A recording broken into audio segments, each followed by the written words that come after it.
Welcome to Nana classes. दोस्तों, नाना classes के YouTube channel पे आपका स्वागत है। आज हम राजस्थान जीके की क्लास में क्लास नंबर लेके आए हैं 29 यानी 29 नंबर की क्लास आपके सामने उपस्थित है।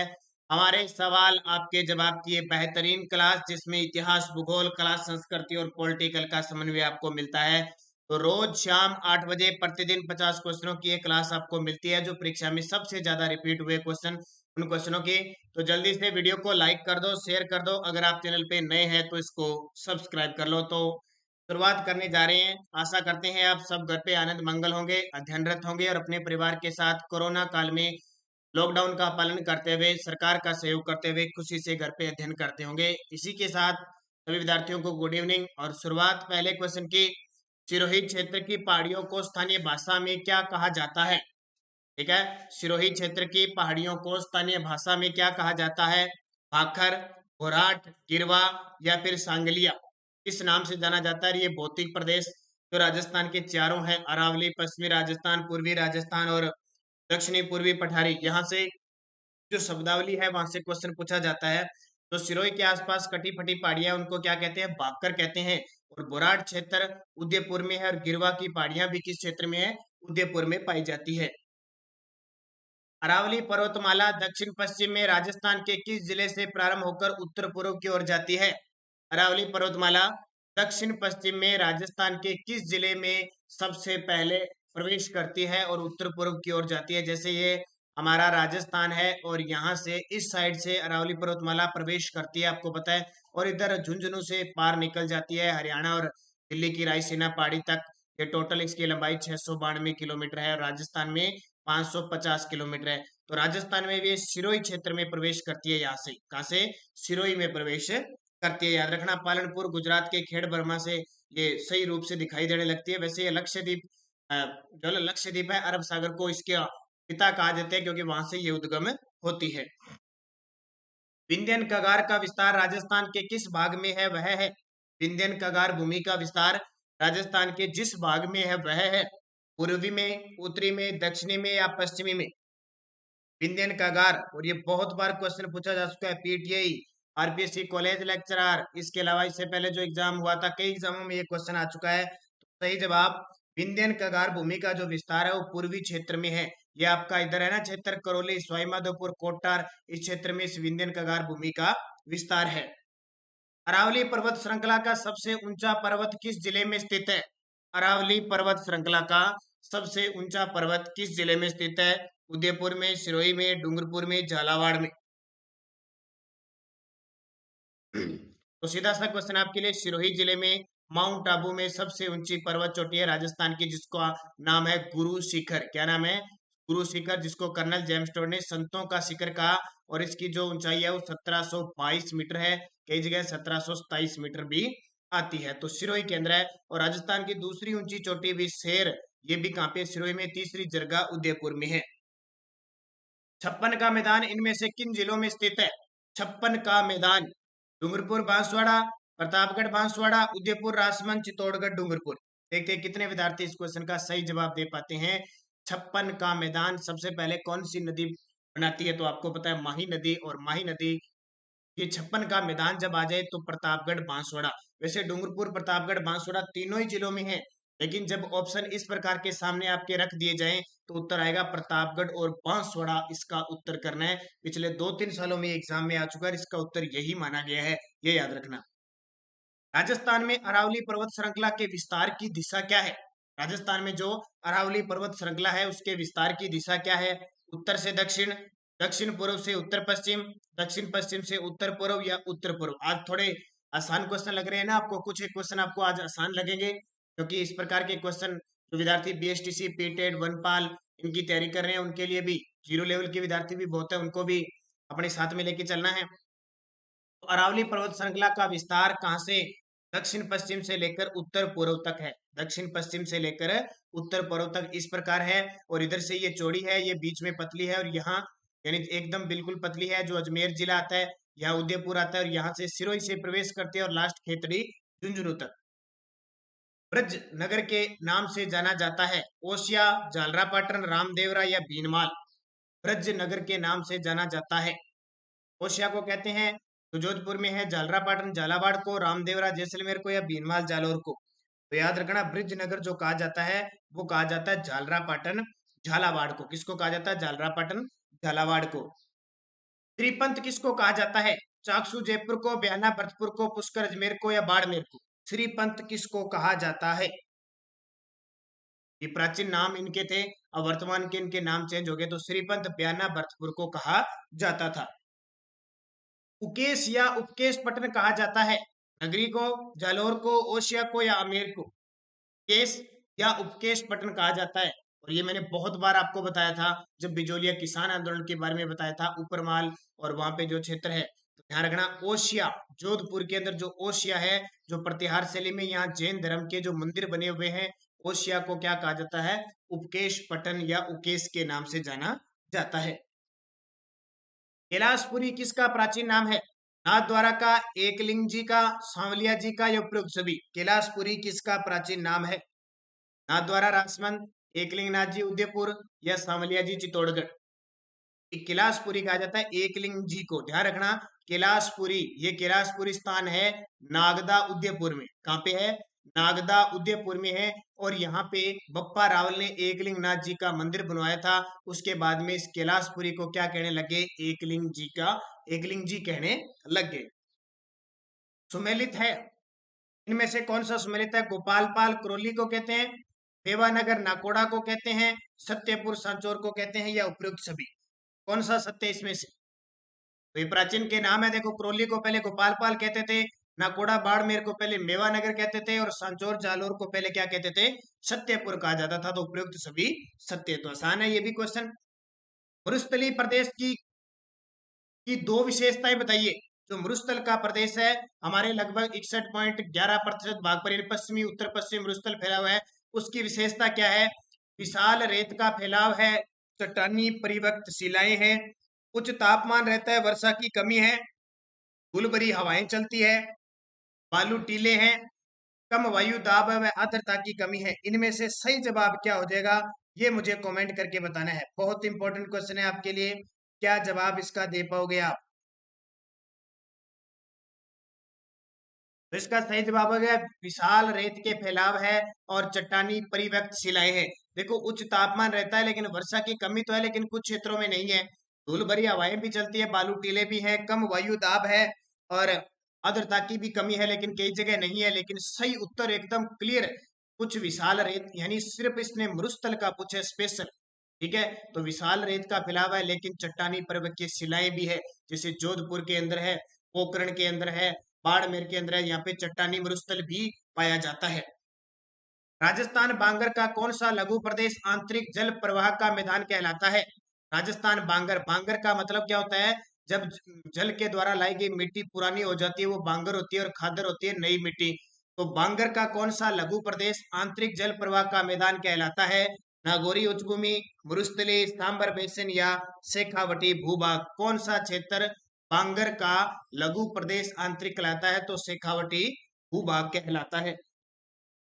अजमेर के उत्तर पूर्व स्थित अरावली श्रृंखला में कौन सी वायु घाटियां पाई जाती है? अजमेर के, ये अजमेर है, इसके उत्तर पूर्व में स्थित अरावली में कौन सी दो वायु घाटियां पाई जाती है? वायु घाटियां जहां से वायु प्रवेश करके और मरुस्थल का इधर ये पूर्व में हवा प्रवेश करती है, मरुस्थल का विस्तार हो रहा है। अलग अलवर व राजगढ़ के आसपास, शेखावटी व नागौरी उच्चभूमि में, सांबर झील के आसपास, तथा अजमेर ब्यावर के बीच, या पाली या मारवाड़ के आसपास। देखिए कितना इंपॉर्टेंट क्वेश्चन है। और ये RSMSSB जो है, जो राजस्थान अधीनस्थ मंत्रालय है, उसका तो सबसे पसंद का क्वेश्चन है। इस प्रकार का वो क्वेश्चन पक्का पूछता है। तो इसका सही जवाब हो जाएगा सांबर झील के आसपास व अजमेर ब्यावर के बीच का जो क्षेत्र है वो वायु घाटियों के रूप में पाया जाता है। रचनात्मक दृष्टि से अरावली श्रृंखला किस रचना क्रम से है? दिल्ली क्रम से, धारवाड़ क्रम से, दक्षिणी प्रायद्वीपीय क्रम से, या उपयुक्त में से कोई नहीं। रचनात्मक दृष्टि से अरावली श्रृंखला किस रचना क्रम में है? तो याद रखना दहली क्रम में है। किस क्रम में? दहली क्रम। ये क्वेश्चन बहुत बार पूछे गए हैं। राजस्थान बांगर का कौन सा लघु प्रदेश आंतरिक जल प्रवाह का मैदान कहलाता है? तो ये दोबारा आ गया, तो इसका उत्तर देख लेना क्या हो जाएगा? शेखावटी भूभाग हो जाएगा। आयड़ नदी को जाना जाता है, आयड़ नदी को जाना जाता है वन की आशा कहते हैं, चरमवती कहते हैं, बेड़च कहते हैं या खारी कहते हैं? आयड़ नदी को जाना जाता है, ये बहुत इंपॉर्टेंट है आपकी।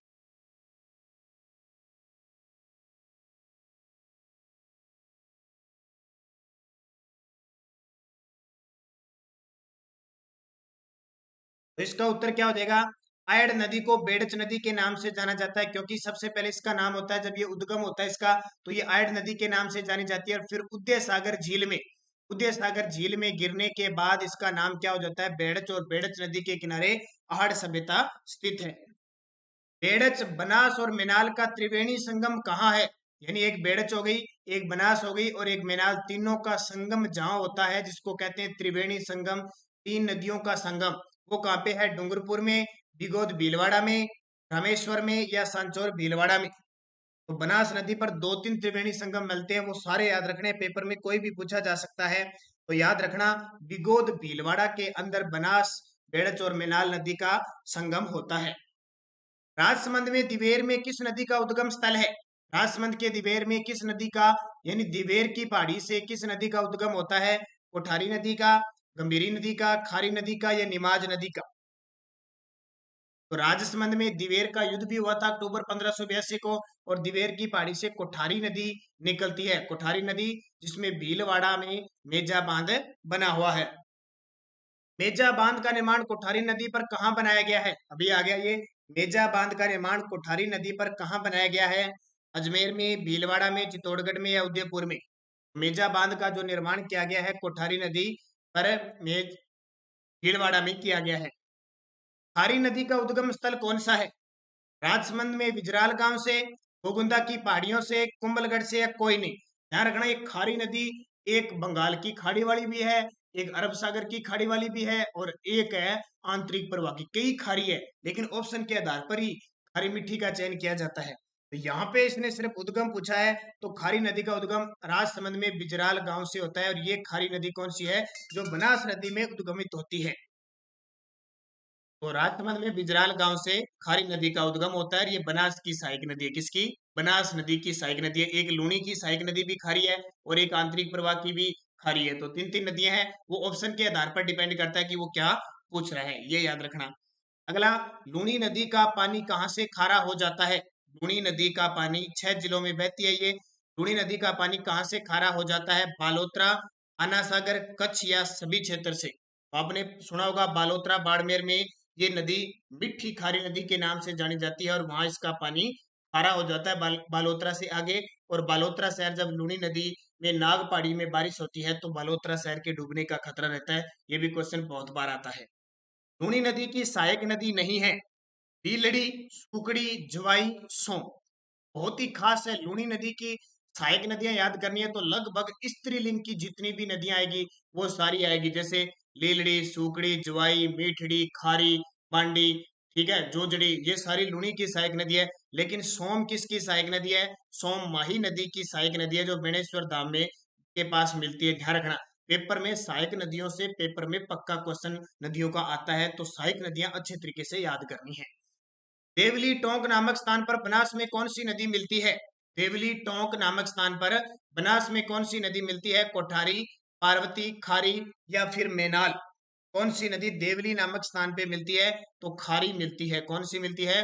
खारी नदी। ये बनास नदी भी खमनोर की पहाड़ी राजसमंद से निकलती है और 6 जिलों में बहकर रामेश्वर नामक स्थान सवाईमाधोपुर में, चंबल में मिल जाती है।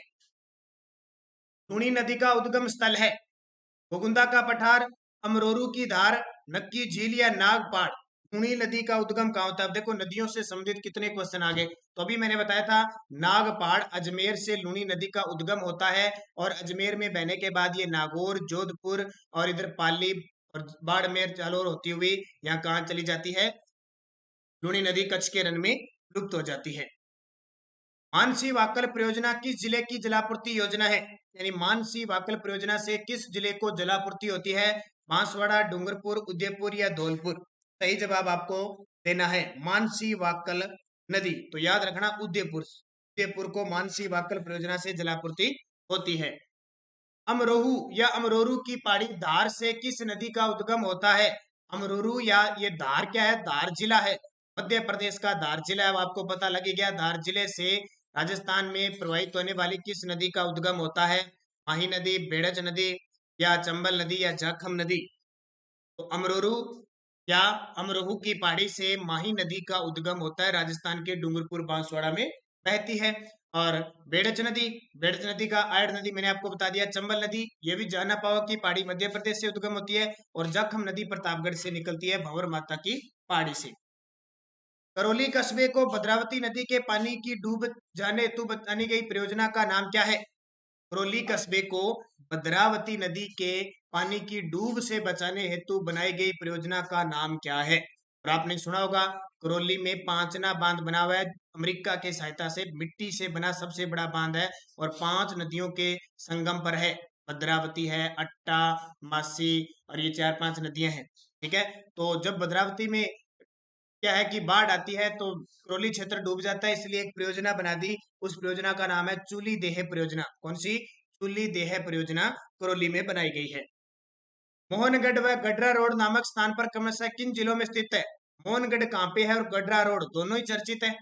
मोहनगढ़ तक इंदिरा गांधी की मुख्य नहर की लंबाई, मुख्य नहर गई हुई है। गडरा रोड तक 0 पॉइंट है। तो ये किन जिलों में है? तो ध्यान रखना, मोहनगढ़ तो है जैसलमेर में और गडरा रोड है बाड़मेर में। हिंदुस्तान जिंक लिमिटेड तथा राजस्थान सरकार की साझेदारी से निर्मित परियोजना कौन सी है? हिंदुस्तान है जिंक लिमिटेड जिसका मुख्यालय देवारी उदयपुर में है और राजस्थान की साझेदारी से निर्मित परियोजना इनमें से कौन सी है? मुंडोती सिंचाई परियोजना, ओरई परियोजना, चूरू परियोजना या मानसी वाकल परियोजना? तो इनमें से कौन सी है? मानसी वाकल परियोजना, जिसको जलापूर्ति उदयपुर जिले को होती है। चौतीना कुआं कहाँ स्थित है? चौतीना कुआं कहाँ स्थित है? बीकानेर में, बूंदी में, जोधपुर में, पाली में? शायद बहुत सारे विद्यार्थियों ने ये कुआं पहली बार सुना। जो ये चौतीना, जय नहीं है, चौतीना कुआं है ये। कौन सा? चौतीना कुआं कहाँ स्थित है? तो बीकानेर के अंदर। ऐसे अपवादी कई बार क्वेश्चन आ जाते हैं, तो याद रखना ये क्वेश्चन। मत्स्य बीज उत्पादन के लिए स्थापित शुष्क बांध प्रजनन केंद्र रावजी की तलाई किस जिले में स्थित है? मत्स्य यानी मछली के बीज उत्पादन करने के लिए स्थापित एक शुष्क बांध प्रजनन केंद्र है जिसका नाम है रावजी की तलाई। प्रजनन केंद्र है रावजी की तलाई में बनाया हुआ है। यह किस जिले में स्थित है? राजसमंद में, उदयपुर में, बांसवाड़ा में या फिर हनुमानगढ़ में? कहाँ पे है? तो याद रखना, रावजी की तलाई, जहां पे मत्स्य बीज उत्पादन के लिए शुष्क बांध प्रजनन केंद्र बनाया गया है, उदयपुर में स्थित है। तरुण भारत संघ के सहयोग से बाहुता गांव में बनाया गया सांकड़ा बांध किस जिले में स्थित है? तरुण भारत संघ आज तक आपने सुना होगा, तरुण राजस्थान है, तरुण पत्रिका कोई अखबार है, ये सुना है। लेकिन इसके सहयोग से बाहुता गांव में एक सांकड़ा, ठीक है, सांकड़ा बांध किस जिले में स्थित है? वो बांध पहली बार आपने नाम सुना होगा, ध्यान रखना, ये अलवर जिले में स्थित है। कहाँ पे? अलवर में। निम्न में से कौन सा जिला जिप्सम के उत्पादन से संबंधित नहीं है? इनमें से कौन सा जिला है जहां जिप्सम नहीं होती? जैसलमेर, नागौर, बीकानेर, सीकर? तो सही जवाब है सीकर के अंदर जिप्सम का वास्ता नहीं है। अगर है तो थोड़ी बहुत है, लेकिन यहाँ पे इससे सबसे ज्यादा है। जिप्सम खनिज के दो अन्य नाम क्या है? इस जिप्सम जो अधात्विक खनिज है, इसके दो अन्य नाम क्या है? हरसोट से सेलेनाइट, हरसोट साइलोमेनिन, साइलोमेनिन ब्रोनाइट या इनमें से कोई नहीं? तो ध्यान रखना, जिप्सम को हरसोट भी कहते हैं और सेलेनाइट ऐसे के रूप में निकलता है। ये दोनों नाम बहुत इंपॉर्टेंट है, कई बार पेपर में सीधा ही पूछ लिया जाता है। हरसोट किसका नाम है? जिप्सम का। निम्न में से कौन से स्थान से तांबा प्राप्त नहीं होता? अब तांबे की खान आपको पता होना चाहिए। खोदरीबा अलवर, सलुम्बर अंजनी उदयपुर, रघुनाथपुरा सीकर, मेनाल भीलवाड़ा? इनमें से किस खान से तांबा प्राप्त नहीं होता? तो याद रखना, मेनाल भीलवाड़ा से नहीं होता। मेनाल जलप्रपात है मेनाल नदी पर भीलवाड़ा में। तीनों से, खोदरीबा अलवर, सलुम्बर अंजनी उदयपुर, रघुनाथपुरा सीकर और खेतड़ी झुंझुनू से तांबा प्राप्त किया जाता है। जेम गार्नेट सर्वाधिक पाया जाता है सीकर में, झुंझुनू में, टोंक में, अलवर में। एक खनिज है जेम गार्नेट, सर्वाधिक कहाँ पाया जाता है? तो ध्यान रखना, जेम जो गार्नेट है वो सर्वाधिक टोंक के अंदर पाया जाता है। बहुत बार कई बार क्वेश्चन पूछा जाता है ये। राज्य में सातों रंगों का मार्बल कहाँ पाया जाता है? यानी 7 रंग का मार्बल राज्य में कहाँ पाया जाता है?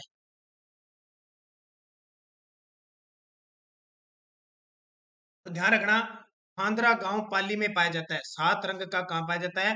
खांदरा गांव पाली में पाया जाता है। 7 रंग यानी जैसे मार्बल निकलता है तो 7 रंगों के रूप में निकलता है। सिरोही का वालदा क्षेत्र क्यों प्रसिद्ध है? ये क्वेश्चन बहुत बार आता है। सिरोही का वालदा क्षेत्र घिया पत्थर के लिए, टिन के लिए, टंगस्टन के लिए, या इनमें से कोई नहीं? तो सिरोही का वालदा क्षेत्र टंगस्टन के लिए प्रसिद्ध है। ध्यान रखना, डेगाना, नागौर और सिरोही का वालदा क्षेत्र टंगस्टन खनिज के लिए प्रसिद्ध है। राजस्थान में कपास की खेती किस जिले में होती है? राजस्थान में कपास की खेती किस जिले में होती है? हनुमानगढ़ में, गंगानगर में, बांसवाड़ा में, या सभी में? तो याद रखना, कपास की जो खेती होती है वो सभी में होती है। हनुमानगढ़ भी होती है, गंगानगर, बांसवाड़ा, तीनों में ही होती है। ध्यान रखना, आपको पता है कपास अनुसंधान केंद्र कहाँ पे? श्री गंगानगर में, उप केंद्र बांसवाड़ा के अंदर है। तो याद रखना, तीनों में ही। कौन सा पौधा परजीवी या मर्तजीवी है? कौन सा पौधा जीवी या मर्तजीवी है इनमें से? टमाटर, मशरूम, अफीम, गोभी। ये तो सीधा ही पता है आपको, मशरूम है। अफीम की खेती निम्न में से किस जिले में नहीं होती है? चित्तौड़गढ़, झालावाड़, उदयपुर, कोटा। अफीम की खेती निम्न में से किस जिले में नहीं होती है? तो चित्तौड़गढ़, झालावाड़, उदयपुर, कोटा जिले में अफीम की खेती नहीं होती है। ऑप्शन के आधार पर है ये। निम्न में से असंगत क्या है? गेहूं, चना, बाजरा, सरसों। अब कई बार पेपर में सीधा ही आ जाता है। अब किस आधार पे पूछ रहा है, तो आपको ये एक ध्यान रखना है कि ये फसल के आधार पर, कि रबी की फसल है या खरीफ की फसल है, उस आधार पर देखो। गेहूं रबी की फसल है, चना रबी की फसल है और सरसों रबी की फसल है। तो असुमेलित कौन सा हो गया? बाजरा किसकी है? खरीफ की फसल है। हरी बाली रोग किस फसल में होता है? हरी बाली रोग किस फसल में होता है? ज्वार में, बाजरा में, या गेहूं में, या फिर जौ में? तो इसका उत्तर क्या हो जाएगा? हरी बाली। तो ये बाजरा रोग, बाजरा फसल है उसमें होता है। एक पीछे थोड़ा सा कंफ्यूजिंग क्वेश्चन देख लेना।